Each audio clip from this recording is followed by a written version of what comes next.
빠르게 변해가 영원한 가치는 사라져 두렵고 불안한 내일을 난 무엇에 기대어 살까. 기억하라 12개의 돌 하나님이 세우신 구원의 표적 돌아보라 12개의 돌 수치에서 건지신 그분의 언약.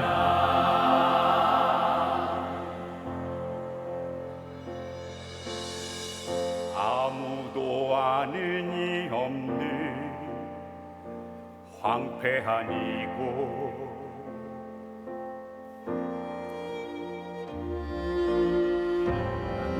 내게 가려진 돌무지 흑암과 혼돈의 땅 슬픔의 파도를 넘어 빛나는 새벽별 비치고 찬란한 복음의 파동이 이 땅 위에 피어나네. 기억하라 12개의 돌 하나님이 세우신 구원의 표적 돌아보라 12개의 돌 수치에서 건지신 그분의 언약. 제자리를 지키는 요단강변 12곳 그렇지 않으시니 담대히 붙잡고 나아가리. 우리가 가야만 하는 길 화해와 생명의 그 길로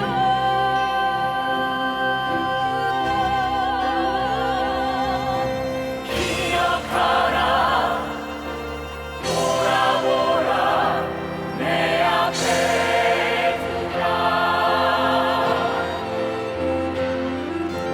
내 것에서 새 것으로 우리 다시 태어나리라. 이제 다시 기억하라 이달의 열두도 이 땅 위에 세우신 그분의 말을 이달의 열두도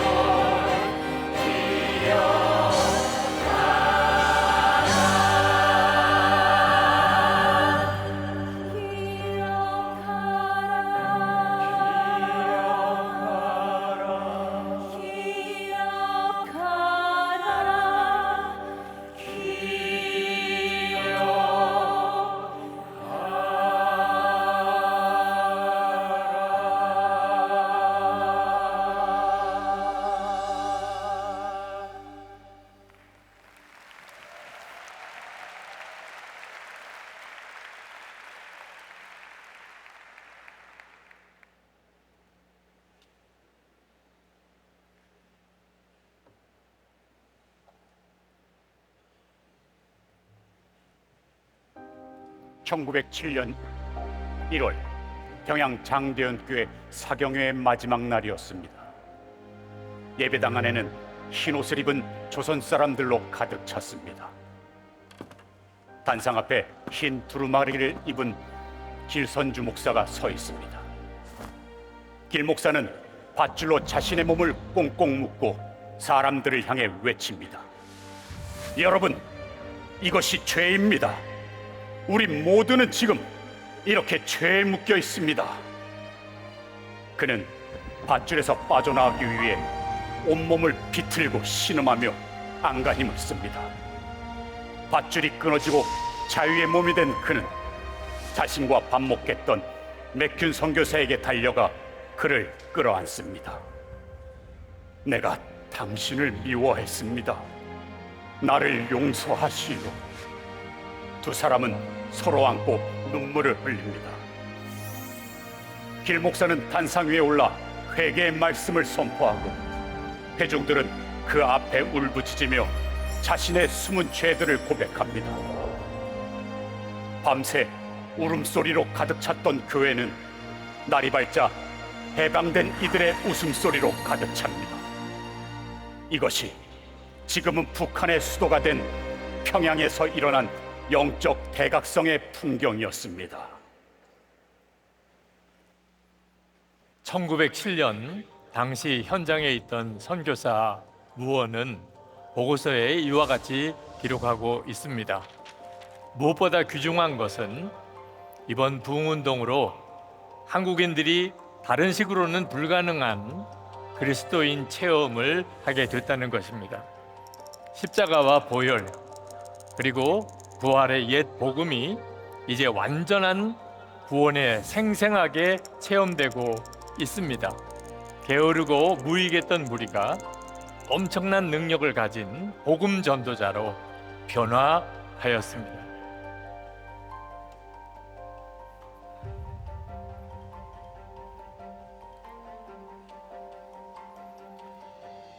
복음을 전한 선교사들과 한국교회 지도자들의 회개는 복음을 받은 이들의 뜨거운 반응과 함께 일어난 이 영적 사건은 온 나라로 번져갔고 이후 한국교회가 세계 선교사의 유래를 찾아볼 수 없을 정도로 빠른 시간에 양적으로 성장하는 결정적 요인이 됩니다.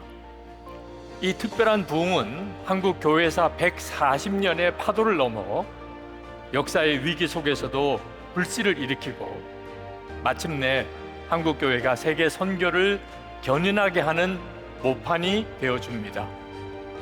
지금 우리는 한국 교회의 12도를 찾아 떠나는 항해의 갑판 위에 올랐습니다. 이 시대 한국을 포함한 글로벌 교회들은 전 지구적인 문제들과 다음 세대에게 신앙이 전해지지 않는 위기 가운데 놓여 있습니다.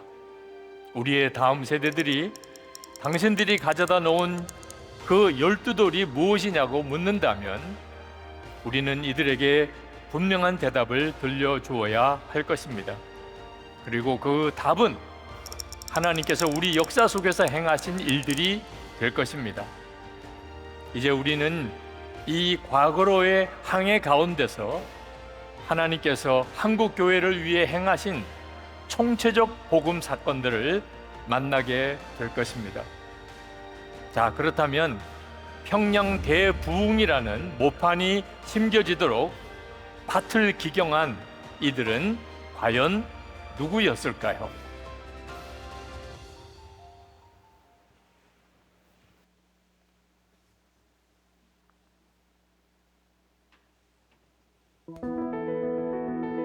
한국교회의 첫걸음은 척박한 황무지에서 시작되었다.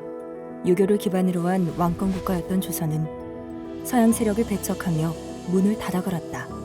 그러나 쇄국은 조선을 지키지 못했고 결국 서양 제국이 아닌 일본에 의해 강제로 문호를 개방하게 되었다.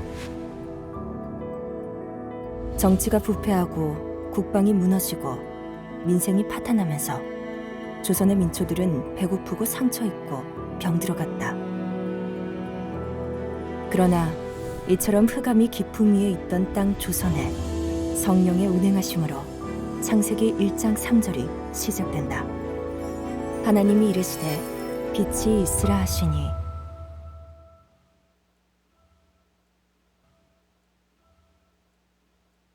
조선 땅에 빛이 있으라 하신 그 빛은 과연 무엇이었을까요? 이것은 예수 선교 전서로서 한글로 번역된 최초의 성경입니다. 1911년이 되면 한국교회는 온전한 신구약 성경을 갖게 되는데요. 이로부터 훨씬 오래전 조선에 정식으로 선교 활동이 허락되기도 전에 중국에서 활동하던 존 로스 선교사는 만주를 오가던 상인 서상윤과 함께 성경을 한글로 번역하는 작업을 시작합니다. 조선에서 천시받던 이들 상인들이 조선 민초들에게 자신들이 받은 은혜를 전하고자 했던 것이죠. 그들의 헌신으로 1885년에 입국한 선교사들은 복음서를 읽고 있는 조선 기독교인들을 만나게 됩니다. 더 놀라운 것은 선교사들이 들어오기 전에 이미 한국에 교회가 있었다는 사실인데요. 한글 성경 번역을 도왔던 서상윤이 사비를 틀어 황해도 자신의 집에 교회를 세운 것이죠. 이것이 한국 최초의 교회인 소래교회입니다.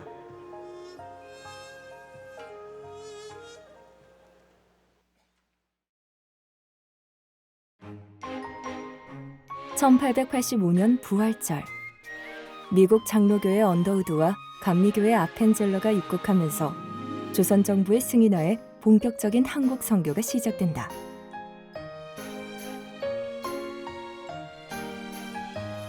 선교사들은 예배당과 학교를 세웠고 지역마다 병원을 개원했다. 조선 사람들은 선교사들을 통해 복음과 근대 문명을 만났다. 선교사들은 존 네비우스의 자립, 자치, 자전의 삼자 원리를 적용하고 교파를 뛰어넘어 적극적으로 협력하였다. 이어 1900년대에 들어서면서 다수의 한국인 목사들이 배출되기 시작한다. 선교사들과 한국 목사들의 협력에 의해 한국교회는 일찍부터 자립의 길로 들어선 것이다. 이처럼 초기 선교사들의 올바른 선교의 방향과 노력은 부흥이 태동하도록 돕는 산파 역할을 했다.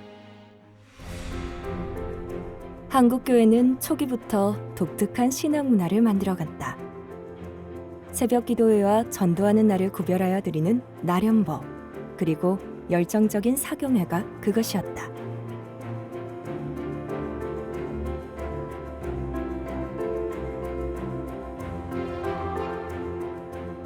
평양 대부흥의 불씨는 1909년 백만인 구령 운동으로 이어지며 한국교회의 성장을 이끌었다. 조선인들은 기존의 질서가 붕괴하는 가운데 기독교를 만났다. 복음이라는 렌즈로 세상을 보며 자유와 평등을 갈망하게 되었고, 이 갈망은 조선 사회의 지배 원리였던 신분제 철폐를 비롯해 사회의 여러 영역에서 급진적인 변화를 낳았다. 평양 대부흥의 또 다른 의의는 한국교회의 선교의 문이 열렸다는 것이다. 한국교회는 이처럼 초기부터 선교하는 교회였다. 1907년 장로교는 최초로 안수를 받은 7위대 목사 중 한 사람인 이기품을 한국의 최남단 제주도로 파송한다. 당시만 해도 제주도는 말과 문화가 다르고 미신이 강해 선교가 불가능하다고 여겨지는 타문화권 지역이었다. 한국교회의 첫 선교는 이처럼 우리 안에 타자를 품는 것으로부터 시작되었다.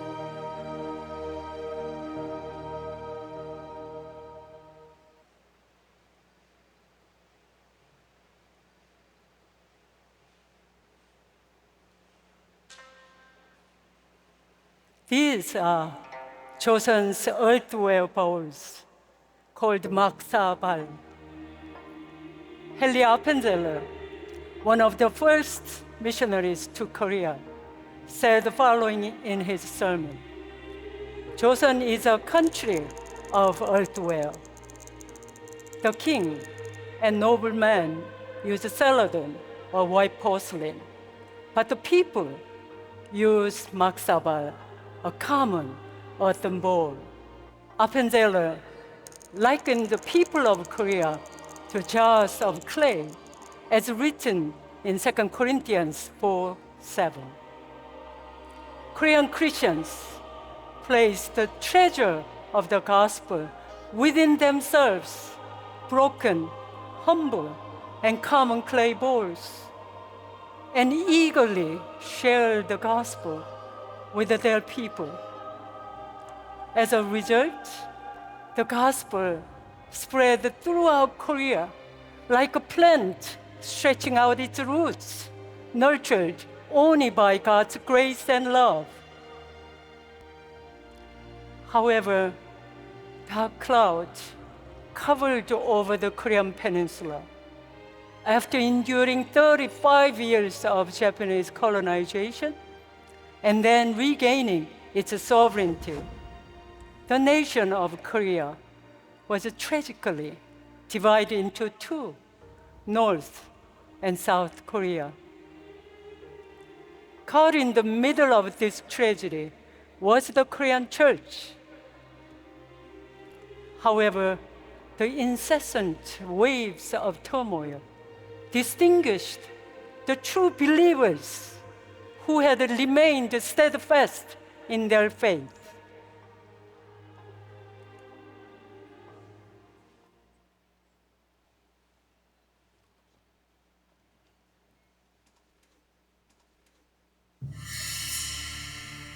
(1910년) 불법적인 한일 병합 조약에 의해 한국이 일본의 식민지가 된다. 식민지배 초기의 선교사들은 교육 선교를 통한 계몽과 인재 양성에 힘썼다. 여성 교육의 문을 열었던 이화학당 등을 비롯해 전국의 선교사들이 설립한 기독교 학교가 세워졌다. 일본식 교육을 거부하고 근대 문물을 배워 나라를 되찾겠다는 뜻을 품은 학생들이 그곳으로 모여들기 시작했다. 결국 이 기독학교들을 통해 민족주의자들이 양성되었고 이 중 다수는 식민지 조선의 새로운 리더십이 되었다.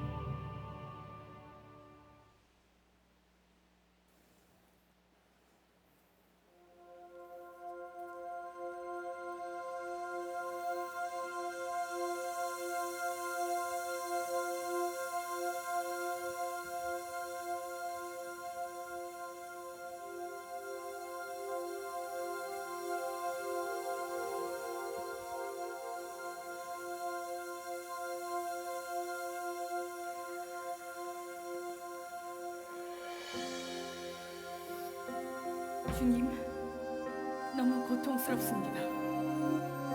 제 손톱이 다 빠져나갔기 때문이 아닙니다. 제 손과 다리가 부러졌기 때문이 아닙니다.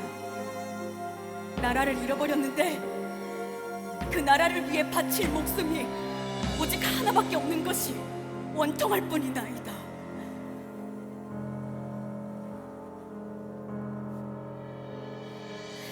하나님이시여 만군의 주시여 이제 때가 가까웠습니다. 용기와 힘을 주소서.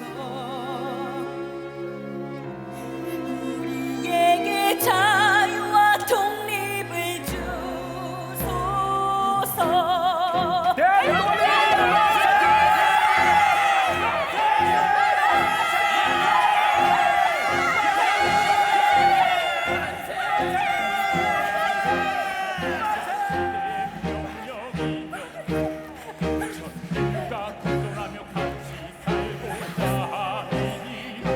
누구도 이를 억누르지 못할 것이야.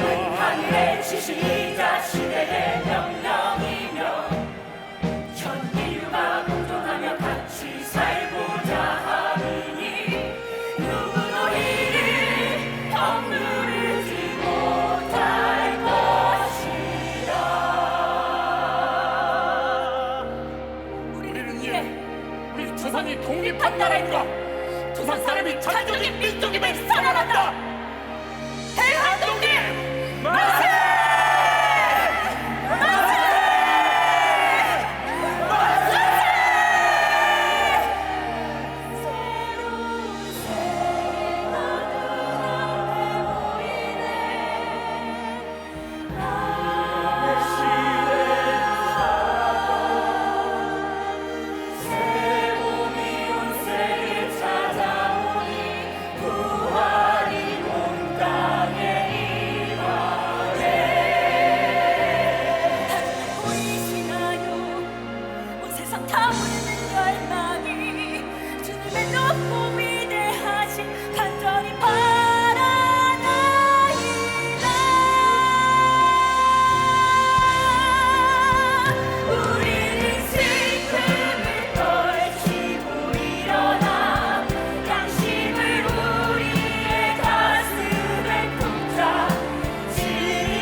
On March 1st, 1919, a nonviolent protest movement declaring Korea's independence from Japanese oppression ignited across the country like wildfire. At the time, the Christian population was 250,000, a mere 1% of total population. However, among the 33 national leaders who spearheaded the movement, 16 were Christians, and 20% of those arrested were Christians. Throughout the country, the network of churches played a crucial role in the distribution of the Korean Declaration of Independence, which was passed around in villages and marketplaces. Yu Guan-sun, an iconic figure at the March 1st Independence movement, was a 16-year-old student at Ewha Women's School. She was arrested and imprisoned for carrying a hand-printed Declaration of Independence and a Korean flag.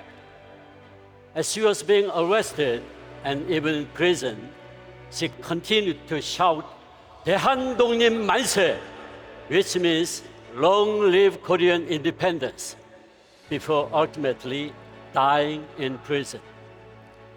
Japan violently suppressed the peaceful protest, resulting in numerous casualties, and the Korean church, which had actively participated, suffered significant losses. During the Japanese colonization of Korea, the impact of the gospel was evident.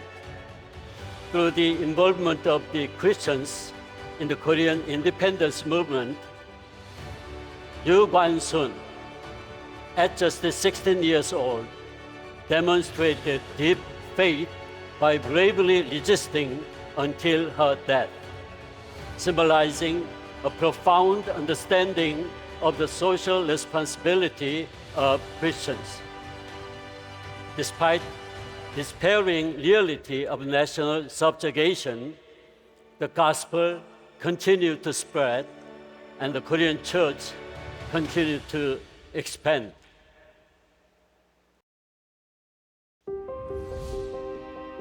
(3.1) 운동이 끝난 후 큰 좌절을 맛본 한국교회와 민중들에게 독립은 요원하고 현실은 비참했다.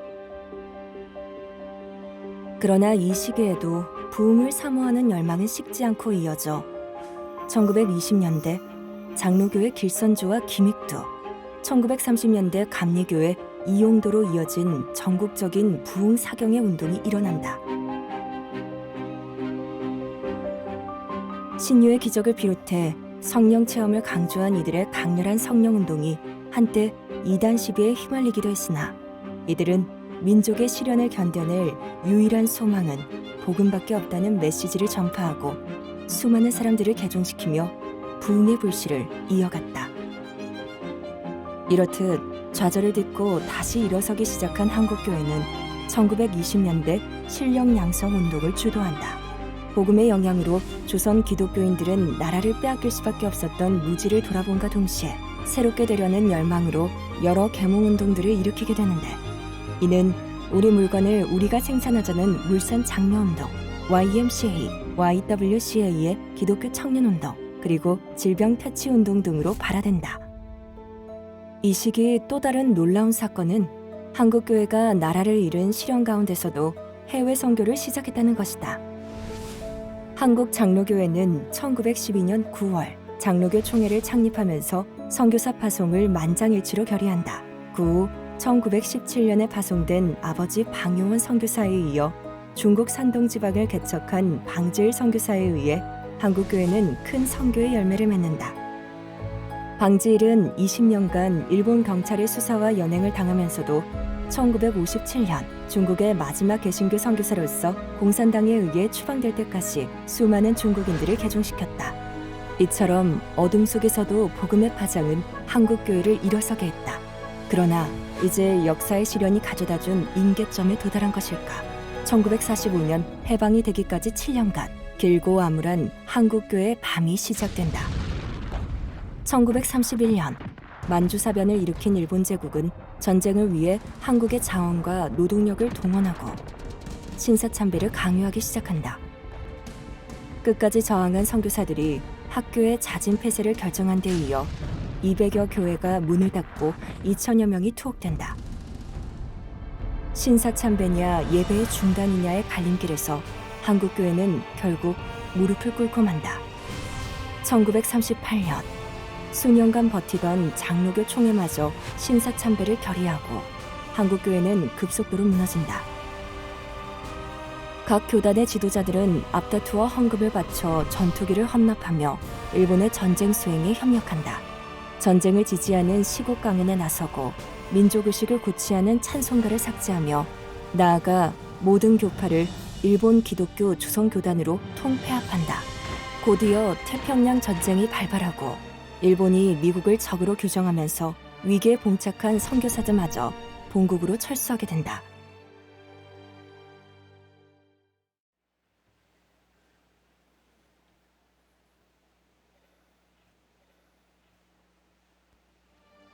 한국교회 예배당에 해교의 어둠이 드리웁니다. 그러나 믿음을 택한 소수의 교회들은 전로 역정의 중요한 문턱을 넘고 있습니다. 성도들의 눈엔 조용한 눈물이 흐르고 찬양은 뜨거우며 단상에서 목사는 확신에 차 있습니다. 이 가운데 한국교회의 어둠을 빛낸 두 명의 목회자가 있습니다. 평양 산정형교회 담임인 주기철 목사는 일제의 신사참배를 거부한 대표적인 지도자입니다. 한국 장로교 총회는 이를 문제 삼아 그를 목사직에서 파면합니다. 일사각오를 외치며 하나님만 예배할 것을 당부했던 주기철 목사는 수감 중 행해진 모진 고문에도 불구하고 끝까지 저항하다 1944년 부활절을 보낸 뒤 옥중에서 숨을 거둡니다.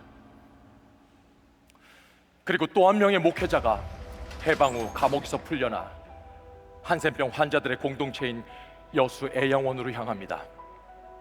그는 그곳에서 한센병 환자들의 고름을 직접 짜내며 그들을 가족처럼 돌보던 손양원 목사입니다. 1944년 한반도 전역에 이념 갈등이 심화되면서 아직 학생이었던 그의 두 아들이 좌익 청년에 의해 살해당하는 사건이 일어납니다. 손양원 목사는 아들의 장례식을 집전하면서 감사헌금을 봉헌합니다. 그 봉투에 이렇게 쓰여 있습니다. 두 아들의 순교를 감사하며 1만 원 손양. 그 후 그는 두 아들을 죽인 좌익 청년이 처형당할 위기에 놓이자 그를 건져내 양자로 삼습니다. 1950년 전쟁이 일어나고 손양원 목사는 한센병 환자들 곁을 지키다 북한군에 의해 총살당하여 결국 사랑하는 두 아들 곁에 묻힙니다. 원수를 사랑하라는 가장 급진적인 복음을 살아낸 손양원 목사의 삶은 복음 통일의 부르심을 감당해야 할 한국 교회에 영적 도전을 주는 살아 숨쉬는 표대가 되었습니다.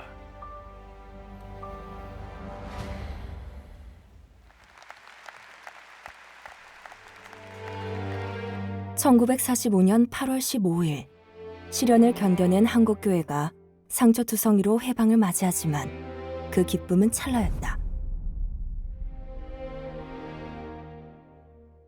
신사참배를 거부하여 옥고를 치러다 풀려난 저항파 목회자들과 신사참배에 가담한 목회자들 사이에 갈등이 불거져 한국교회는 장로교와 감리교 모두 교단이 분리되는 아픔을 겪는다. 이후로 한국교회는 계속되는 분열로 치닫게 된다. 갈라진 것은 교회만이 아니었다. 미국과 소련에 의해 한반도는 남과 북으로 분단되고 김일성의 사회주의 정권과 미군정이 각각 38선을 경계로 수립된다.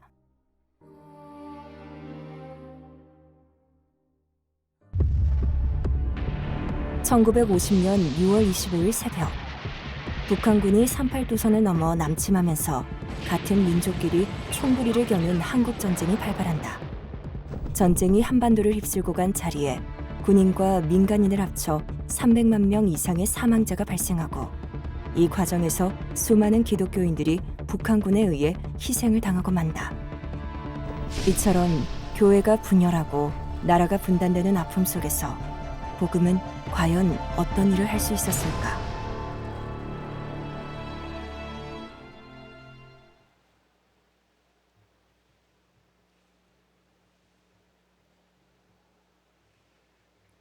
The war inflicted deep wounds on the Korean church that were difficult to heal. The Korean church could not send missionaries abroad until 1955. Even an age that opposes His word, God has raised up witnesses armed with truth, ensuring that the gospel remains pure and continues to be proclaimed. However, during the period, one woman stood out for her extraordinary evangelistic ministry across the southern islands of Korea. This broken jar belongs to Moon Jung-kyung, an itinerant evangelist for the Korean Holiness Evangelical Church, who traveled to 122 islands in Namdo in the southern region to spread the gospel. As she shared the word, she shared her life with these impoverished islanders, living among them, laughing with them, weeping with them, and serving them. When North Korean soldiers approached, she became a martyr for her faith. Moon Jung-kyung was renowned for being a woman of prayer. This job came from a prayer chapel and serves as a relic of her ministry as a spiritual midwife who had this island to be born again. This cracked clay jar evokes the image of many souls who found new life through her sacrificial labor. The seed of the gospel she planted spread throughout Sinan County, where approximately 100 churches were established across 1,004 islands. This area currently has the highest proportion of Christians. Her evangelism amidst war was a remarkable missionary achievement. The Korean War shattered the Korean church, but through witnesses who live out the gospel, the hope of resurrection grew even stronger. Through the sacrifice of these martyrs, the light of dawn broke through the darkness that covers the Korean peninsula.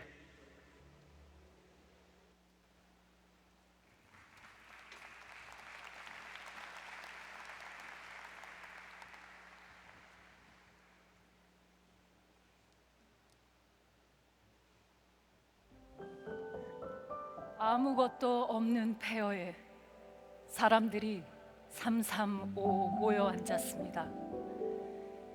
생기를 잃은 시선들은 멍하니 하늘만 바라봅니다.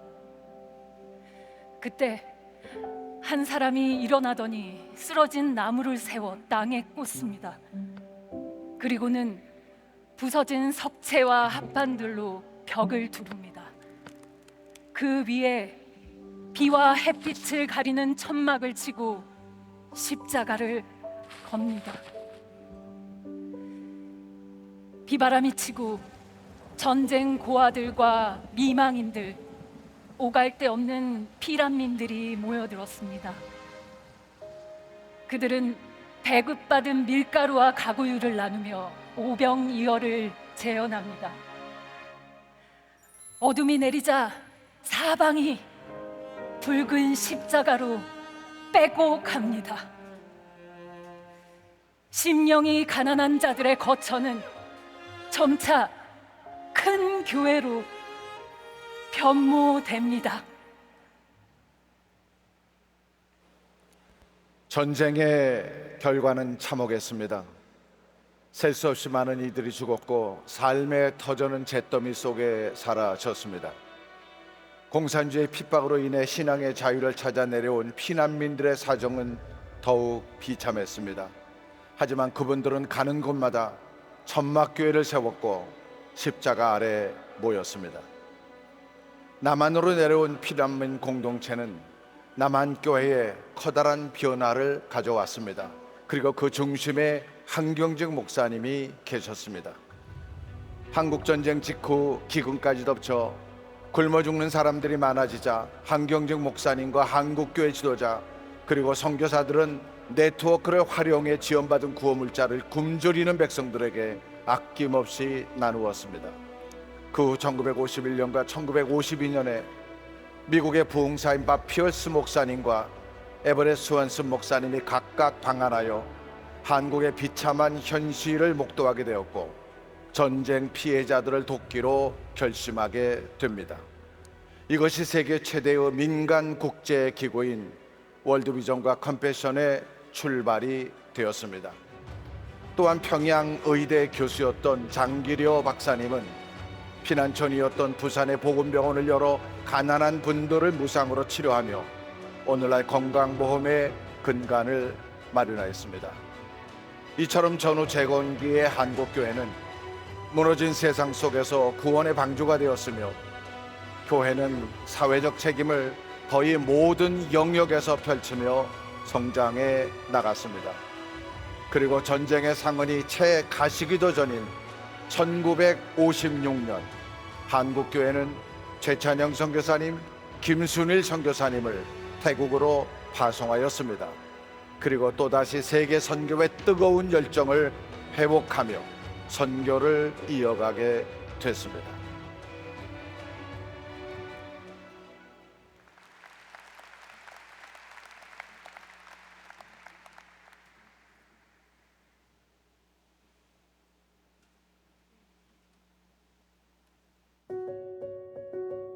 재건기 이후 1960년대부터 80년대까지 한국은 민주화에 대한 전 국민적인 열망이 끓어오르며 정치적으로 혼란과 변화에 직면한다.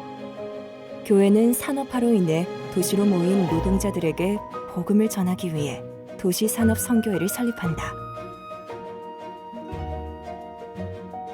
이를 통해 노동자 인권 운동과 함께 민주화 시위를 지원하는 등 사회 정치적 운동을 펼친다. 또한 한편에서는 군 선교를 통해 청년들의 복음화를 이루고 학원 선교 역시 급속히 성장해 나간다.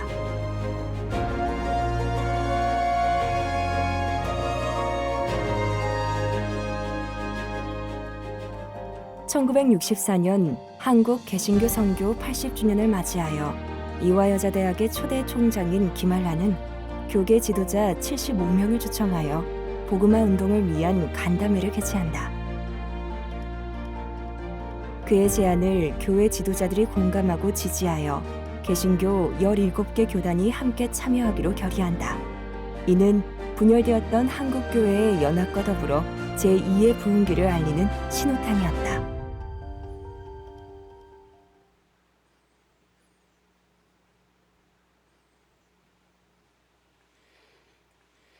이것은 1965년부터 1988년까지 한국교회가 주도한 민족 복음화 운동의 구호들입니다. 민족 복음화 운동은 1965년 3천만을 그리스도에게로 라는 구호 아래 전국 대도시를 순회하는 대중전도대회로서 시작되었습니다. 교회 갱신과 일치, 개인의 거듭남을 통한 사회 변화, 민족 전도 운동을 목표로 삼았습니다. 이 운동은 전 교단이 초교파로 연합함으로써 분열된 한국교회의 상처를 꿰매고 다시 한 몸이 되게 했습니다. 이듬해인 1966년 베를린 세계 전도대회에서 빌리그레암을 만난 조종남 박사와 한경직 목사는 민족 복음화 운동을 대중 전도 집회와 접목시킬 아이디어를 얻고 그를 초청합니다. 1973년 5월 5천만을 그리스도에게로 라는 구호와 함께 시작된 빌리그레암 전도대회는 전국 6개 도시를 순회하고 서울 여의도 광장에서 피날레를 장식합니다. 전국의 집회에서 총 440만 명, 서울 여의도 대회 때는 110만 명의 군중이 구름대같이 몰려들었고 결신자만 10만 명에 이르는 사상 최대 규모였습니다. 수많은 군중 앞에서 빌리그레암과 한국교회 지도자들은 북한 동포를 위해 함께 기도했습니다. 그 자리에서 북한은 더 이상 우리의 원수가 아니라 형제가 되었습니다.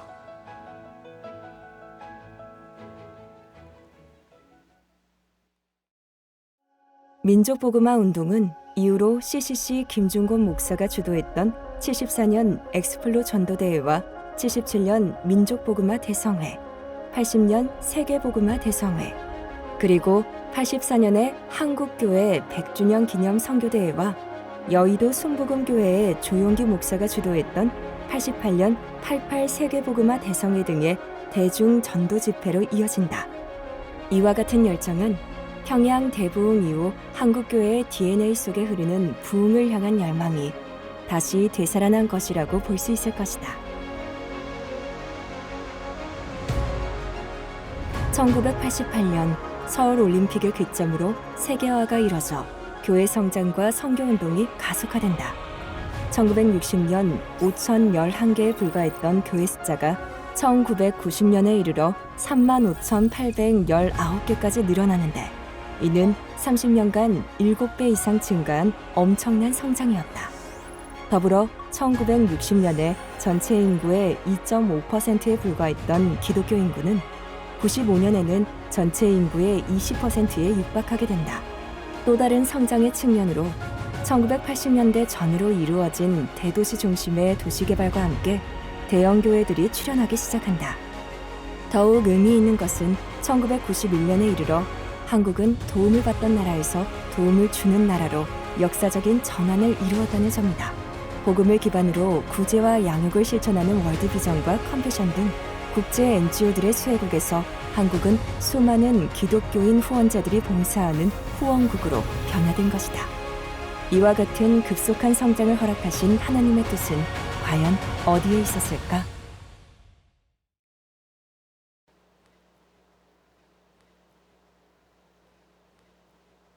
These banners symbolize the missionary zeal of the Korean church over the past 40 years.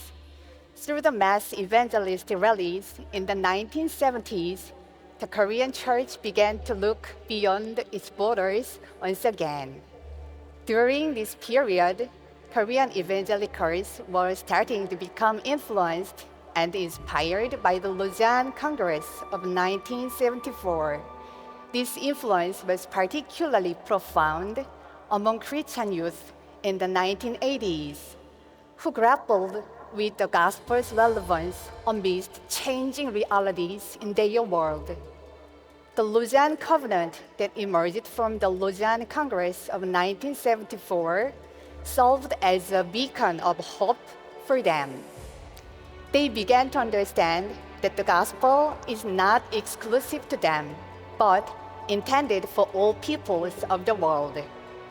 Moreover, they also understood that the gospel both embraces the poor and establishes God's justice. As a result, two movements emerged. One was the campus evangelism movement that initiated activities for social justice. The other was the missionary mobilization movement, aimed at recruiting young people to take the gospel to unreached people groups. Carrying these banners with passion and pride, Evangelical Youth Missionary Organization played an active role. Many young people with a fervent desire for Christ and for sharing the gospel, continued to bear these flags, deciding to become missionaries in distant countries, just as the early missionaries on the Oud and Appenzeller had done by coming to Korea.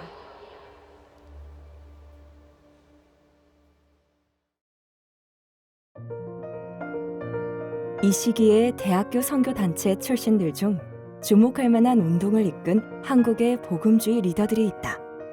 옥한음, 홍정길, 하영조, 이동원 목사 등은 교회 성장을 넘어서 교회 갱신에 대한 시대적 필요의 응답으로 제자 훈련과 선교 헌신 운동 등을 주도하고 수많은 청년들을 일터 선교와 세계 선교에 헌신하도록 이끌었다.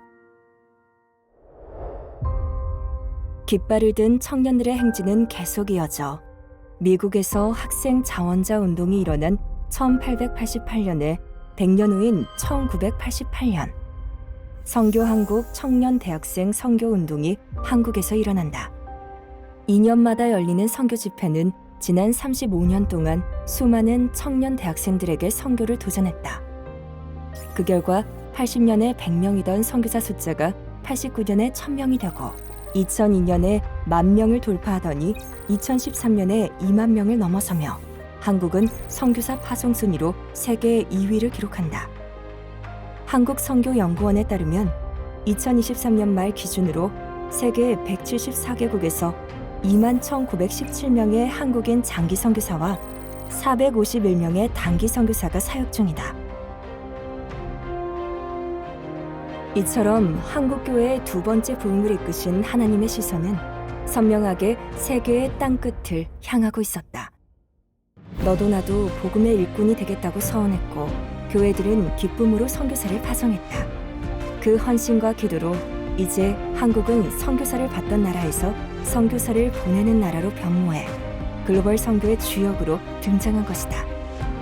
이는 참혹했던 역사의 실현기에도 부흥의 불씨를 이어가며 복음 전도의 씨앗을 뿌린 한국교회에 주신 한국교회 선교 100주년의 선물이었다. 한국 선교사들은 해외 선교지로 파송된 후 하나님의 핵심 선교 전략인 교회만큼 탁월하고 지속적으로 효력을 나타내는 것은 없다는 신념 아래 교회 개척 사역에 주력했다. 2023년 말 기준으로 한국 장기 선교사의 45.5%가 현지에서 교회를 개척하고 있다. 또한 다양한 사역들을 병행하고 있는데 그 중에서도 교육 선교는 특별하다. 한국 선교사들은 근대화와 경제 발전, 민주주의에 이르기까지 한국이 초기 선교사들로부터 교육 선교의 수혜를 입은 경험을 바탕으로 선교지에서 국가와 민족을 섬길 미래의 지도자들을 양성하고 있다. 2014년 기준 한국 선교사들은 초중고등학교와 대학교 그리고 직업훈련원을 포함한 총 810개의 학교를 선교지에 세웠다. 그로부터 10년이 흐른 현재 아시아, 아프리카와 중남미에 한국교회 이름으로 세워진 기독대학들만 17개에 달한다. 이렇듯 세계 선교가 확장될수록 미전도 종족에 대한 분명한 인지가 생겨나면서 1990년대 초 한국교회 안에 새로운 애통함이 일어나게 된다. 그것은 가장 가깝고도 먼 우리의 땅끝인 북한과 그곳의 사람들을 향한 하나님의 긍휼함이었다.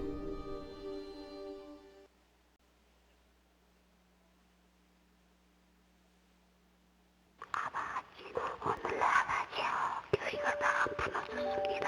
이제 양 팔고 비달리 팔고 솥 파는 아버지 교회 다 무너진 이때에 오늘날 얼마나 많이 순교했습니까? 피에 시초가 되고 십자가의 그리스도의 토가 아버지요 구원의 표가 되어서 이 민족을 바르시니 아니하시려고 아버지 역사하는 역사에 일선의 이 아들이 나셨습니다. 아버지, 사랑하는 땅입니다. 아버지, 승려의 피사선들이 오늘 다 살아있고 아버지 보관하시고 역사하시는 주의 보혜사가 나타나시길 생각합니다.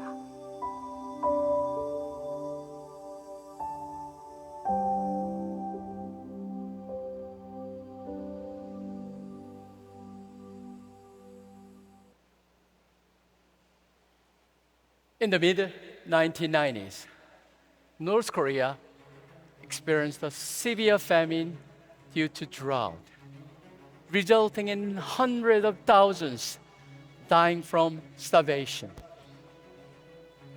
As the dire living conditions of North Koreans became known through media and news reports, it had a profound impact on the South Korean church.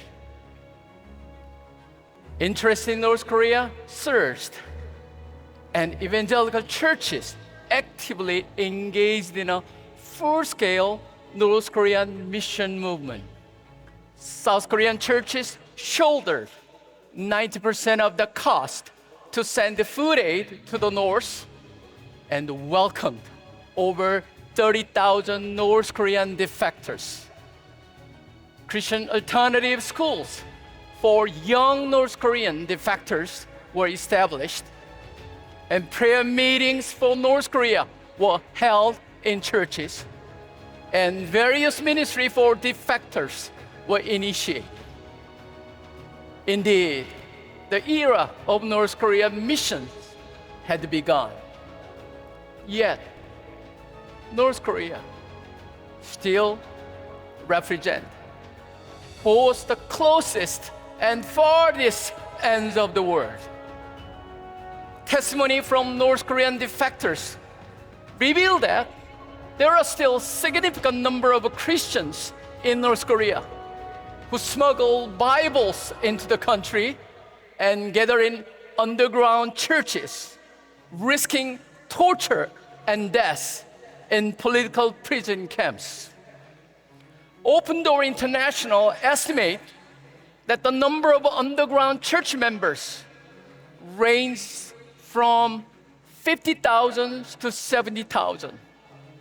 These underground church members are the remnants of the great faith that sprouted first in Pyongyang, placed by God to remain there, risking their life, reading the handwritten gospel fragment, and praying for revival in the North.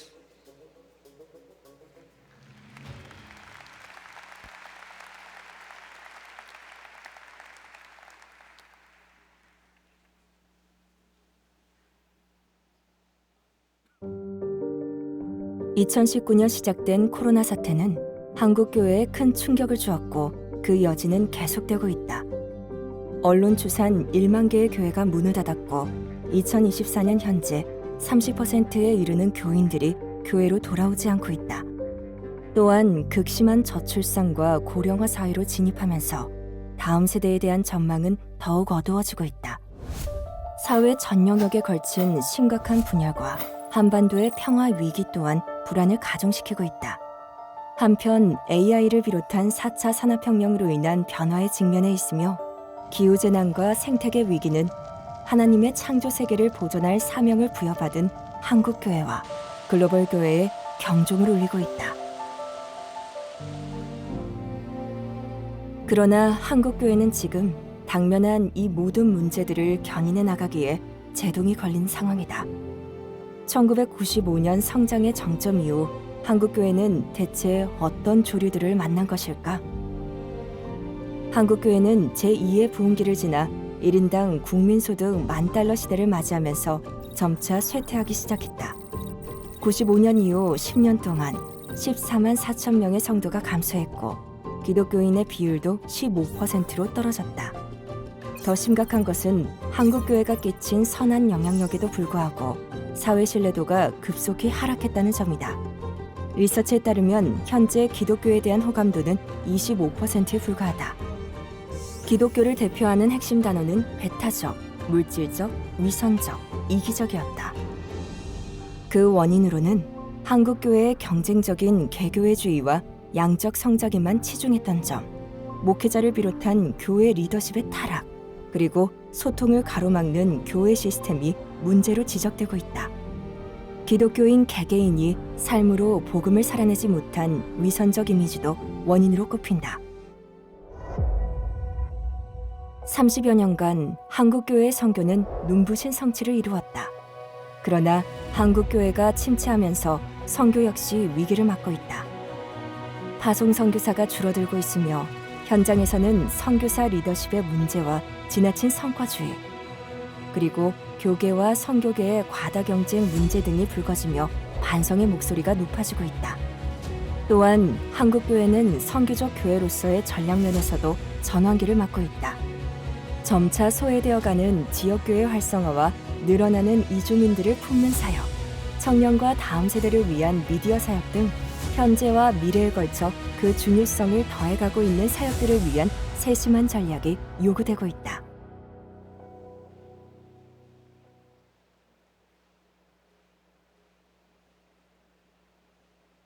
(74년) 로잔 대회가 열린 10년 뒤인 1984년에 보라, 내가 새 일을 행하리라 라는 표어 아래 한국 기독교 선교 100주년 기념대회가 열렸습니다. 이 대회에서 한국교회 지도자들은 80년대의 정치, 사회적 현실 속에서 예언자의 목소리를 내지 못하고 민족을 바른 길로 인도하지 못한 죄를 고백했습니다. 이것은 로잔 운동의 로고인데요. 로잔 운동은 한국의 복음주의자들을 각성시켰고 교회가 세상에서 빛과 소금의 역할을 해야 한다는 의식을 일깨어 사회 선교에 대한 열망이 들끓게 했습니다. 어떤 이들은 선교사로 나가 복음을 전하고 어떤 이들은 사회를 선교지 삼아 묵묵히 헌신했죠. 그리고 올해는 로잔 운동의 희년입니다. 지금으로부터 50년 전 복음주의자들이 사회에 무관심하다는 비판은 로잔 대회를 잉태하게 했습니다. 로잔은 복음 전도와 사회 선교는 분리된 것이 아니라고 선언하면서 복음주의 교회들의 나아갈 길을 제시했습니다. 그 50년 동안 로잔은 한국 교회의 소중한 파트너가 되어 주었죠. 이제 다시 한국 교회는 회개를 선포하며 로잔의 정신과 동행하여 선교의 해법을 찾고 세상으로부터 다시금 신뢰를 회복할 수 있길 간절히 기도합니다.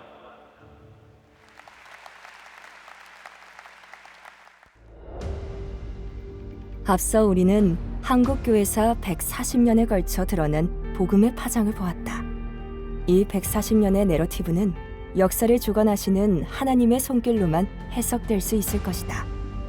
한국교회사에 일어났던 총체적 사역들은 먼저 뜨겁게 복음을 수용한 참제자들에 의해 이루어졌다. 개교의 차원이 아닌 민족 복음화 운동으로 연결된 부흥운동은 지도자들의 책임의식과 사명감이 있었기에 가능했다. 또한 세대가 바뀌어도 이런 사명감이 계승된 것은 한국교회 가운데 성령의 감동이 지속되었기 때문이다. 절대 빈곤 상태였던 나라가 이제는 세계 곳곳에 선교사를 파송하고 다양한 선교 사업을 펼치는 선진국이 되어 복의 나눔을 실천하고 있다. 그러나 한국교회와 선교는 2024년 현재 풀어가기 쉽지 않은 문제들 앞에 서 있다. 그 문제들 앞에서 이제 한국교회는 스스로에게 중요한 한 가지 질문을 던져야만 한다. 온전한 복음을 온 세상에 전하기 위해 지금 우리는 복음의 본질을 깊이 숙고하며 참 제자도를 실천하고 있는가? 앞으로도 한국교회는 계속해서 성숙의 과정을 필요로 할 것이다. 이러한 제자도 성숙의 과제는 고도 성장을 경험한 교회일수록 더욱 절실해지는데 이는 글로벌 교회가 함께 고민해야 할 문제다. 우리 모두는 예수님의 삶과 존재와 행동과 말이 우리의 총체적 사명의 중심이 된다는 것을 가슴에 새겨야 할 것이다.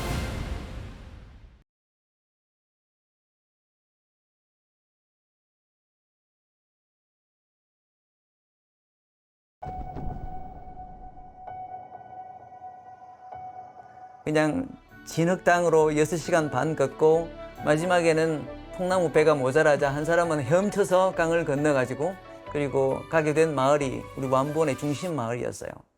거기서 주말 내내 그 사람들의 살아가는 모습, 학교 형편 이런 것들을 보았더니 마치고 집으로 돌아갈 즈음에 주님께서 제 마음속에 여기가 네가 일할 부족이다. 그게 사도행전 16장 상황하고 너무 비슷하더라고요.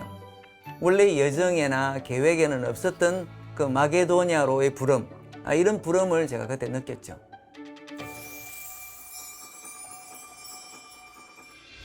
팔이 한 1.5m 또는 1m 되는 장정의 키높이인데 그걸 듣고 이렇게 소리를 지를 때에 와 와 와 하는데 그런 소리를 지르면서 환영을 하고 심지어 또 멀리 있는 부족에게 있는 아가씨가 찾아와서 아니 복음은 우리 부족에게 먼저 들어왔는데 왜 성경은 당신 부족에게 먼저 전달이 되나요? 하고 너무 부러워하면서 울기까지 하더라고요. 그러면서 점점 이제 저희들도 깨닫고 부족민들도 깨닫게 된 것은 이 언어가 자기들의 언어가 자기들에게 자존감을 높인다는 걸 깨달은 거죠.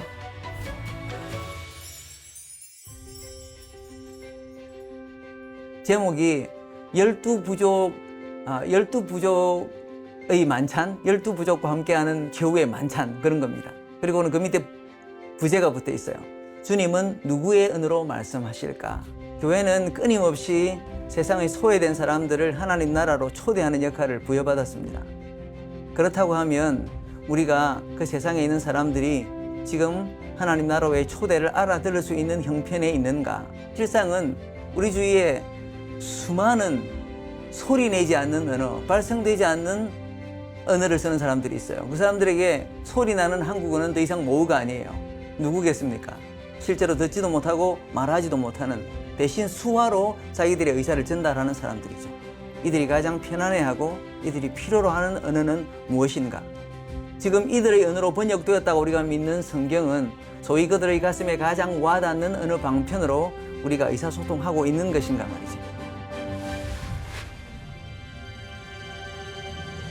마태복음 25장이든가요? 거기에 주님께서는 너희가 여기에 있는 소자, 내 형제 중 하나에게 한 것이 곧 나에게 한 것이다. 그러면서 주님께서는 하나님을 사랑하는 것과 이웃을 사랑하는 것이 어떻게 하나인지를 확실히 거기에서 예로 보여주시죠. 저의 경우에는 제가 가장 사람들을 사랑할 수 있는 방법이 이건 것 같아요.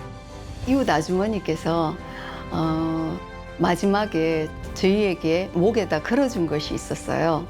마을 사람들은 그것을 유은이라고 부르는데 저희가 나중에 그 의미를 물었을 때에 그 유은은 부족 전쟁이 있을 때에 전쟁에 승리하고 온 사람들에게 걸어주거나 또는 부족민들을 위험에서 그 도움을 주었을 때 걸어주는 멸륜관과 같은 그런 역할을 한다고 하더라고요.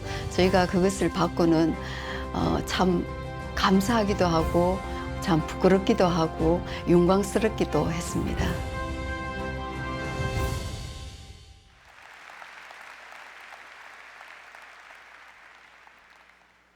한국교회 선교사들이 번역한 부족 언어 성경들은 구한말 조선의 흑암에 비추인 예수 선교 전서처럼 이들 부족들의 땅에 창세기 1장 3절을 열어주었습니다.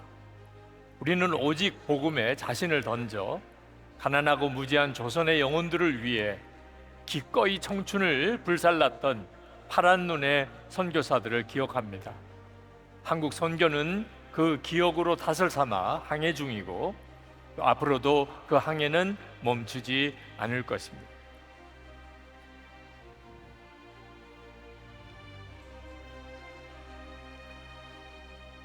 한국교회의 부르심, 그것은 이 땅의 역사가 말해주듯 세계 선교와 복음 통일에 있습니다.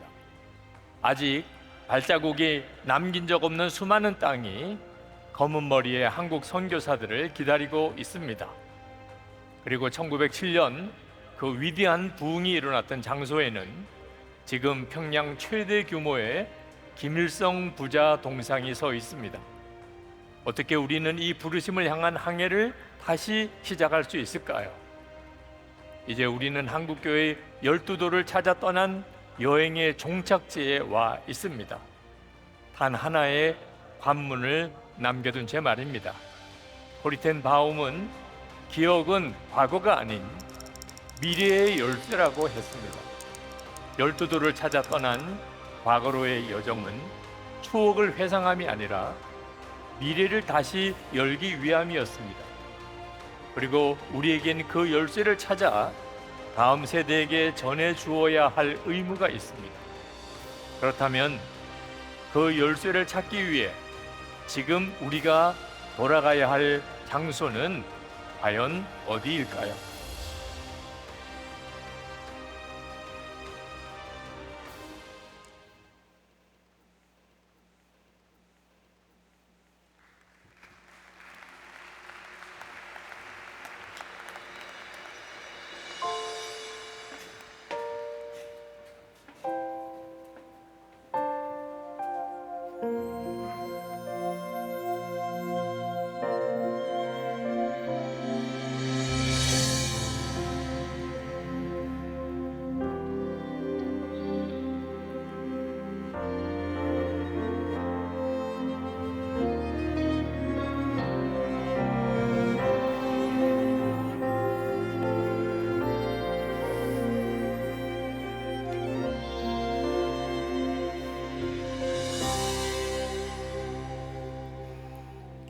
기억하리 첫 번째 돌 밧줄에 매인 몸 해방되던 순간 돌아가리 첫 번째 돌 옛것에서 새 것으로 생명이 움트던 시간